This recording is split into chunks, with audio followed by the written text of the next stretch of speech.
Welcome to Angier Hope.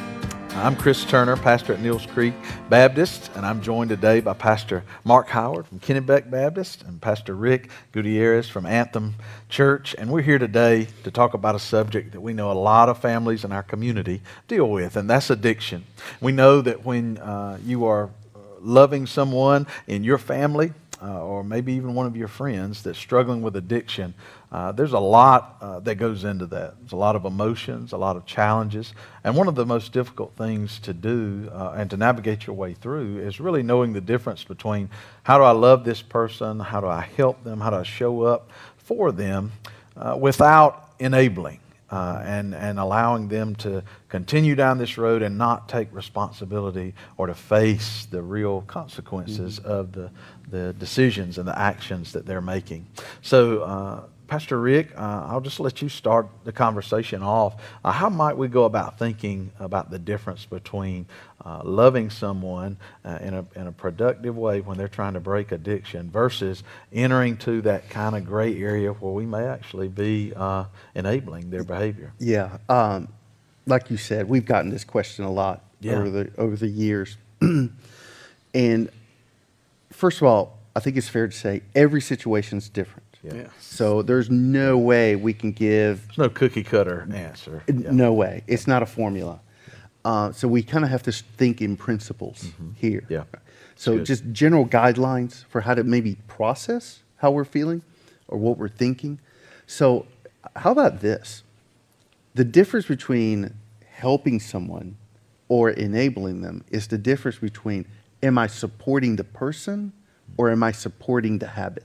That's good. You know, that am I really doing something that helps to lift the person, or am I doing something that lifts that addiction, that thing that has a hold of them, and that depending on the circumstance and the person, maybe simply thinking through that, man, am I making it easy for the person to be an addict, or am I making it hard for them to be an addict? And that's the difference, right? That we want to support the person, not the addiction. Yeah. It can literally be the difference in am I taking a responsibility for them that they should be taking responsibility for in order to make it a little bit easier for them, thinking I'm loving them, but in reality, I've just taken the weight and really the fact that they would have had to face that on their own had I not done it. That's the classic enabling there. Yes. So, Yeah, and addictions are very difficult things, and we all understand. I mean, I think human beings are addictive by nature. Yes. And obviously, all of us have probably dealt with someone in our congregation or someone in the community who has an addiction. And one of the things that I'm always trying to tell the parents is, you really don't want to rescue them. Right. You want them to take some kind of responsibility, like Rick is saying. And it is, there's a very fine line there sometimes between rescuing and enabling. And I think that as a parent, I would be really worried if one of my kids, was to get an addiction, and be very concerned about how will we fix this? How do we help them fix it? But first, I think one of the most important things is they've got to want to be fixed. And I think a lot of times when you're enabling, what you're doing is you're allowing a person not to get to the point where they want to get help. If I'm being enabled, then I'm not going to really necessarily need to be fixed. See, I think what you're talking about there is, am I taking away the consequences? Yeah. Right. So if we are in a situation and we love someone and we are removing the fallout, Right. we are in fact enabling them to continue.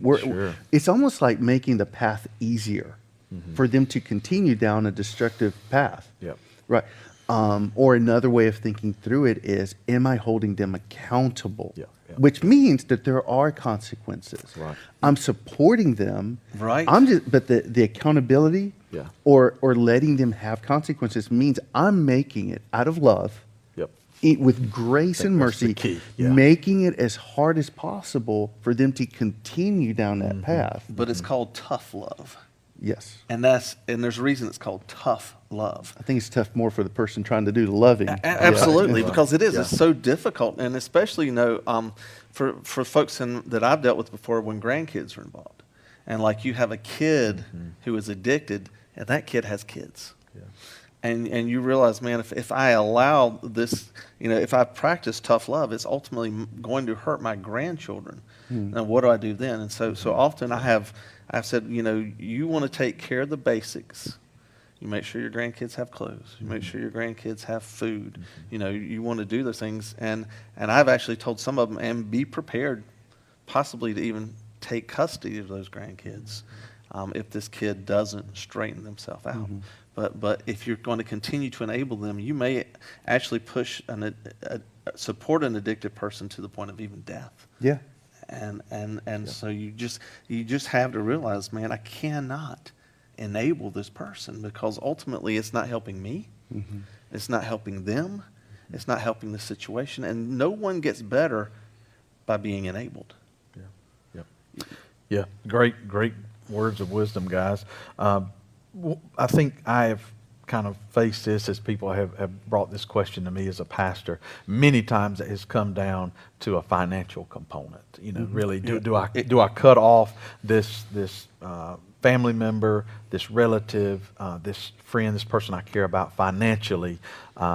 And if it does come to that, and that decision does need to be made, what are just like 2 really practical ways that you can still be there for that person, even if you have come to realize that the most loving thing you can do to hold them accountable is to cut things off financially? How can you still be there? Yeah, because I think what you're doing is that you may be cutting off financial assistance, but you're not cutting off your heart. Yeah. You're not cutting off the communication. Right.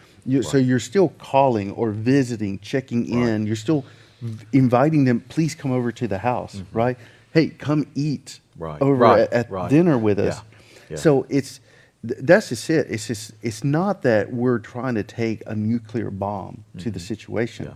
We're just simply like, we're places that we can maneuver in such a way that the person starts feeling the pressure, of it. Because again, if they don't feel the consequence, it makes it really easy for them to continue. That's right. And so, the loving part is really what is the key. At the end of the day, like we said, there's no cookie cutter way to do it. Sure. And you have to kind of pray through this. And I would Definitely. encourage anyone, if you're going through a situation like this, if you could find some good friends that are wise, some Christians that are wise, right. and I would say, come and speak with us as pastors. The Angier Hope churches. We would love to speak with you and see if we could provide some kind of clarity, because when our emotions get involved, everything is compromised. Definitely. Yeah. If this is my Lines get child, blurred, this is my brother, this is, That's right. this is my mom, or Yeah. whoever it is. Yeah. It's Yeah. like, how do I make a really tough decision That's right. when even I'm emotionally compromised? Yep. Right. So, And I've had, at the time, I've had to say, look, where you're at right now, I'm not going to give you money. Right. I said, I will give you help if you want it. I've actually taken people to places to get help. I mean, we have resources around us. And one of the things I did was I just looked at some of the area resources. I found places to put addicted people and have, in the time past, especially one time, a young lady with a kid, and, she was on meth. And I was like, I will give you food, but I will not give you money. But when you want help and you're ready to get out of this, I will get you help. And I think, that it's a tough love, definitely that kind of situation. But you also, I'm not going to enable you. I'm not going to buy your drugs. And even in giving her food, I felt like I was giving her, freeing up some resources. Even then I almost felt guilty. But we love the person. right. We don't love the habit. Yeah. And we want to love them out of the habit. And that's what I've said. So you got to set that boundary. You got to have. I love that you too much boundary then in to place. allow That's this. right. That's right. I love you That's too much then. I want you to get better. And that's one of the things I've always said. I want you to get better, and I want you to get help. And I will help you if you want to help yourself. Yeah. Yeah. Well, Mark, Rick, thank you guys for just sharing a little bit of your heart, a little bit of God-sent wisdom to help families. We want you to know that there is hope. if you are facing addiction, if a loved one is facing addiction, there is hope. There are all kinds of stories that we could share if we had time about people that have turned their lives around with God's help, that have come out of addiction. We pray that this video in some way will help you in that battle and through that season that you may be facing. We're going to have resources to help folks who are battling addiction on our Angier Hope website, and know that we're praying for you. Thank you for watching.